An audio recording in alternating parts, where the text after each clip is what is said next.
भगवान स्वामीनारायण ने अपने जीवन काल दरमियान पूरे भारत का विचरण किया, पर सबसे ज़्यादा समय उसने गढ़ड़ा दादा खाचर के दरबार में व्यतीत किया। इतना तो वो अपने जन्म स्थान में भी व्यतीत नहीं किया था। तो सोचने वाली बात ये बनती है कि ऐसा क्या था गढ़ड़ा में दादा खाचर के दरबार में, जहाँ पर स्वामीनारायण भगवान कहीं पर भी नहीं रुके। पूरे अपने भारत यात्रा दरमियान कहीं कहीं राजाओं ने उसको ऑफर किया कि आप यहाँ पर रुक जाओ। कहीं कहीं मंदिर मठ के महंतों ने भी उनकी तेजस्विता देख के उनको बोला कि आप यहाँ पर रुक जाओ, इस मंदिर मठ की महंताई आपको सौंपता हूँ और आप जैसे चाहे वैसे इनका व्यवहार करो। लेकिन कहीं पर भी वो नहीं रुके और सिर्फ दादा खाचर के गढ़ड़ा में रुके। ऐसा तो क्या खास था, जानने के लिए वीडियो देखिए। थोड़ा बहुत जो मैं जानता हूँ वो मैं इन्फॉर्मेशन शेयर करता हूँ। आजकल की अगली पीढ़ियाँ जो है उनको भी ये बात जानेगी तो सोचेगी कि कैसे कैसे भक्त हो गए हैं। अगर आज के समय में लोग किसी को, मान लीजिए आपके जैसा व्यक्ति ही लेकिन उसको भगवान मानते हैं, वो आपके घर आए और आपके घर पर रहे तो आप उनका आदर सत्कार भी करोगे, उसको अपने घर में आश्रय भी दोगे। लेकिन क्या अगर वो आपसे ये बोले कि आपके घर के जो भी कागजात है वो मुझे दे दीजिए, मेरे नाम पर कर दीजिए, तो शायद ही कोई ऐसा होगा वो बोलेंगे कि ठीक है मैं कर दूंगा, वरना तो ऐसे ही बोल देगा कि महात्मा जी आप जितने भी बड़े हो चले जाओ, हम आपको भगवान नहीं मानते। पर दादा खाचर के समय में श्री जी महाराज उनके दरबार में निवास करते थे और उनको श्री जी महाराज ने दादा खाचर को बोला कि ये जो आपका दरबार है वो पूरा हमारे नाम कर दो। तो तुरंत उसने महाराज के नाम पर कर दिया। फिर इतना ही नहीं, इसके बाद बोले कि ये तो कागज़ है, कागज़ का तो क्या भरोसा, समय के साथ बिगड़ जाए।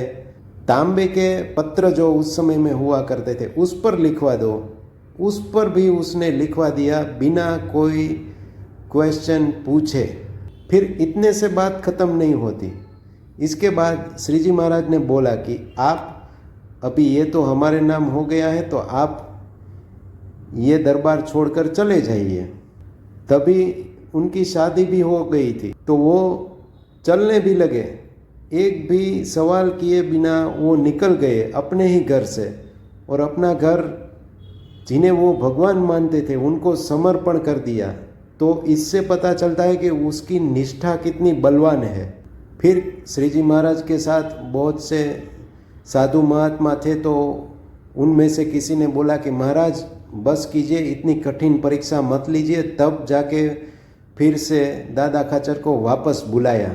ये कोई नाटक नहीं चल रहा था जो हमें पता हो कि चलो ये तो सिर्फ थोड़ी देर के लिए करना है। ये रियल में बनती हुई घटना थी। अगर हम सोचे तो इस घटना के लिए कितना समर्पण चाहिए वो एक बड़ी बात है। आजकल के ज़माने में तो इतना समर्पण हम सोचे तो भी धन्य हो जाएंगे, करना तो बहुत दूर की बात है। और ये सिर्फ एक ही बार नहीं हुआ, बहुत सी ऐसी चरित्र लीलाओं हुई थी। एक बार वहाँ पर एक दीवार बनाने का काम चल रहा था तो सुबह से शाम तक जो दीवार बनाने वाला मजदूर होता है वो पूरी दीवार बना देता है। बाद में श्री जी महाराज आके बोलते हैं कि ये दीवार टेढ़ी है तो इसे गिरा दो, तो गिरा देते हैं। फिर दूसरे दिन फिर से वो काम शुरू करता है वो मजदूर, फिर से इस तरह से 5-6 दिन तक सेम चीज़ हुई। वही दीवार पूरे दिन बनाता है, शाम को महाराज बोलते हैं कि ये गिरा दो, तो वो जो मजदूर है वो गिरा देता है, फिर से वही दीवार चढ़ता है। फिर उस मजदूर ने बोला कि ये किस एंगल से आपको लग रहा है कि ये टेढ़ी है। तब दादा खाचर वहाँ पर थे, उसने बोला कि जब महाराज ने बोला है टेढ़ी है तो मतलब टेढ़ी है, गिरा दो।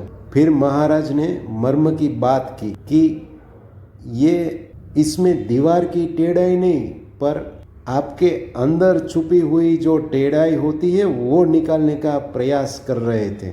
वैसे तो सारे चरित्र मर्म भरेले ही होते हैं जैसे पहला चरित्र था जिसमें सारा दरबार अपने नाम करवा लिया, बाद में उसको बोला भी आप कहाँ पर जाने वाले थे, तो बोला कि मैं भावनगर दरबार में जाके वहाँ पर नौकरी करता।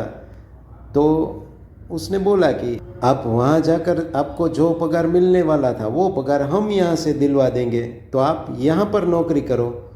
तो ये भी बहुत मर्म भरी बात है कि आप अगर जीवन में अपने ही घर को या फिर अपने ही जो भी वो काम करते हैं हम उसे अगर हम ऐसा मान के चलिए कि ये हमारी नौकरी है, तो हमें अपने घर से और अपने सगे संबंधियों से आसक्ति नहीं रहेगी, क्योंकि पता चलेगा कि हमारे पहले भी यहाँ पर आज जहाँ पर हम रहते होते हैं वहाँ पर बहुत साल पहले हम नहीं थे तब भी कोई रहता था उस जगह पर, और हम नहीं रहेंगे तब भी कोई रहेगा। तो ये हमारी जो आसक्ति होती है वहाँ पर कि ये मेरा है वो छूट जाती है। महाराज के समय में टेलीफोन या ऐसी कोई सुविधा नहीं थी, और वो जब दादा खच्चर के दरबार में निवास करते थे तब कभी ना कभी कोई ना कोई संत महंत कहाँ से भी कोई भी साधु आ जाते थे, तो किसी को नहीं ना बोला, सबको जो भी दर्शन करने आए जो भी मिलने आए उसको आश्रय देते थे, खाना पीना सब करते थे। तभी तो वाहन कुछ था नहीं, तो सब कोई भक्त अगर दूर से आता है तो मानकर चलिए घोड़ी पर आते थे, कभी जो बैल का गाड़ा होता है वो सब लेके आते थे। तो सिर्फ जो लोग आते हैं उनका खाने पीने का ध्यान रखना ऐसा नहीं होता था, तो उनके साथ जो भी वो जिस वाहन में आए थे उस वाहन के पशुओं का भी ध्यान रखना पड़ता था। यात्रा बहुत लंबी होती थी, तो साथ में अगर जाते वक्त भी उनको घर पहुँचे तब तक का कुछ खाने पीने का भी इंतज़ाम करना पड़ता था। तो ये सब चीज़ें दादा खच्चर ने बिना शिकायत के सहन की। विरोधियों ने एक बार दादा खच्चर के ऊपर केस कर दिया था, तो भावनगर दरबार में उनकी जब सुनवाई होती है तब जाना होता था। तो हर बार 2-3 बार जाते थे, जब जाते थे तब महाराज का आशीर्वाद लेने के लिए जाते थे। महाराज बोलते थे कि आप इस बार विजय होके आओ। फिर वो जाते थे सुनवाई में, अगली तारीख पड़ती थी, ऐसा 3-4 बार हुआ, तो भी दादा खच्चर को ये नहीं हुआ कि आप तो भगवान हैं, मैं आपको भगवान की तरह पूजता हूँ, आप मुझे आशीर्वाद दे रहे हो, फिर भी मेरा विजय क्यों नहीं हो रहा है। उनको कोई संशय नहीं, बस जो हुआ महाराज ने किया सब मेरे लिए अच्छा ही है, एक ही निश्चय। दादा खच्चर के अंकल जीवा खच्चर, वो वैसे तो श्री जी महाराज को भगवान मानते थे, लेकिन फिर भी भगवान स्वामीनारायण के खिलाफ षड्यंत्र बहुत बार करवाए, फिर भी महाराज सब जानते हुए भी उनको माफ करते रहे और उनका कल्याण किया। एक बार की ही बात है, जब श्री जी महाराज गढ़ड़ा में ही बाहर निकले थे और कोई एक साधु महात्मा रोड पर बहुत खराब हालत में पड़े थे, तब साथ में जीवा खच्चर थे, उनको बोला कि देखो ये साधु महात्मा बहुत खराब हालत में, इनके लिए हमें कुछ करना चाहिए। तो जीवा खच्चर ने बोला कि ऐसे तो बहुत से पड़े रहते हैं यहाँ पर, चलो हम चलते हैं। उस पर ध्यान नहीं दिया, लेकिन यही बात दादा खच्चर ने जानी और पता चला, तो उन्होंने जब वापस दरबारगढ़ में आए तो वो साधु महात्मा के लिए दादा खच्चर ने एक अलग से रूम तैयार करवा दिया और वहाँ पर उनकी रहने खाने पीने की व्यवस्था कर दी। श्री जी महाराज की रुचि क्या है वो भी अगर पता चल जाए ना, तो दादा खच्चर तुरंत उसको पूरी करने के लिए अपना जो कुछ है वो लगाकर वो पूरी करते थे। भगवान के चरित्र की कथाएं तो बहुत सुनी जाती है, पर जब ऐसे अनन्य समर्पण वाले भक्त की कथा सुनने को मिल जाए तब वो भक्त और भगवान दोनों की कथा सुन के एक पूर्णता की अनुभूति होती है। ऐसे भक्तराज श्री दादा खच्चर और भगवान स्वामीनारायण के चरणों में वंदन। और जब जब ये भूमि पर आओ, इसके दर्शन करो, तब तक ये चरित्र हमें सब याद आते हैं और हमसे इनसे सीख मिलती है कि कैसा समर्पण था। और ये दृश्य आप जब देखो तो तुरंत आपको दादा खच्चर की स्मृति हो जाए और उनके थोड़े बहुत जो प्रसंग है वो याद आ जाए तो हमें भी पता चले कि हमारा अपने जो भी अपने इष्ट देव मानते हो, जिसको भी भगवान मानते हो, उनके प्रति हमारा समर्पण कितना है और आइडियल क्या होना चाहिए। ये आइडियल समर्पण है दादा खाचर का जो समर्पण है वो।